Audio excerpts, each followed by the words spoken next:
নমস্কার বন্ধুরা, স্বাগত আর দুনিয়াতে সবাইকে ওয়েলকাম জানাই। আজ বানাবো ভেজিটেবলস চিলা। সবার প্রথমে নিয়েছি 1 কাপ চাল। 4 ঘন্টা আগে ভিজিয়ে রেখেছিলাম। জল থেকে ছেঁকে মিক্সি জারে দিয়ে দিলাম চাল। আর কিছু ভেজিটেবলস দিয়ে দেব। কাঁচা লঙ্কা দিয়ে দিলাম 5টি। আপনারা ঝালটা যে যেমন পছন্দ করেন সেইভাবে অনুপাতে দেবেন। আর একটা মাঝারি সাইজের কোচানো পেঁয়াজ, কড়াইশুঁটি দিয়ে দিলাম, গাজর সামান্য দিলাম, ক্যাপসিকাম দিয়ে দেব, আর দেব ধনে পাতা আর সামান্য জল দিয়ে দেব। সমস্ত ভেজিটেবলস চাল একসঙ্গে মিক্সি জারে পেস্ট করে নেব। আপনাদের পছন্দ মতো ভেজিটেবলস আপনারা দিয়ে পেস্টটাও করে নিতে পারেন। পেস্টটা দেখুন একদম স্মুথভাবে পেস্টটা করে নিতে হবে। এবার একটা বড় পাত্রের মধ্যে ঢেলে নিলাম। আর মিক্সি জার ধুয়ে আরও হাফ কাপের মতো জল দিয়ে পাতলা করে নিলাম।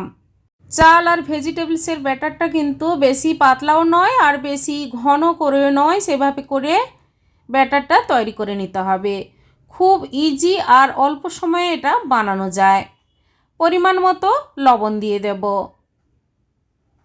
তৈরি হয়ে গেল ব্যাটার। এরপর আমি একটা একটা করে চিলা বানিয়ে নেব।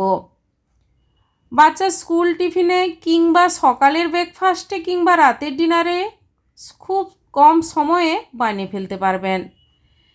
ননস্টিক তাওয়ার মধ্যে অল্প পরিমাণ ঘি কিংবা রিফাইন তেল লাগিয়ে দেবেন। তারপর 1 হাতা করে গোলাটা দিয়ে দেব।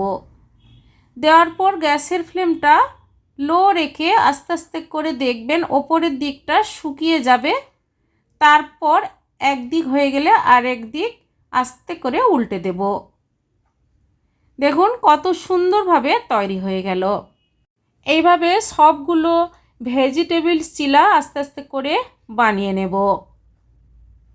প্লেটের মধ্যে তুলে নিলাম। আবারও আরেকটা বানিয়ে আপনাদের দেখাচ্ছি। সামান্য পরিমাণ রিফাইন তেল দেবেন। তারপর ওপর থেকে 1 হাতা করে গোলা দিয়ে গ্যাসের ফ্লেমটা লো রেখে মিনিট 2 রেখে দিলেই নিচের দিকটা ওপরের দিক সুন্দরভাবে শুকে যাবে। ব্যাস উল্টে দিতে হবে।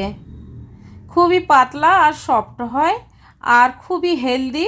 সমস্ত ভেজিটেবলস দিয়ে এইভাবে রেসিপিটা বানিয়ে আপনারা বাড়িতে বাচ্চা থেকে বড় সবাই মিলে খান, ব্যাপক লাগবে খেতে। আজকের এই ভেজিটেবল চিলা রেসিপিটি আপনাদের কেমন লেগেছে বন্ধুরা কমেন্ট করে অবশ্যই জানাবেন, লাইক করবেন। আর আমার চ্যানেলে নতুন বন্ধু হতে চাইলে আমার চ্যানেলটি সাবস্ক্রাইব করে নেওয়ার অনুরোধ থাকলো বন্ধুরা। আজ এই পর্যন্ত, আবার হাজির হব যে কোনো সময় নতুন কোনো রেসিপি নিয়ে।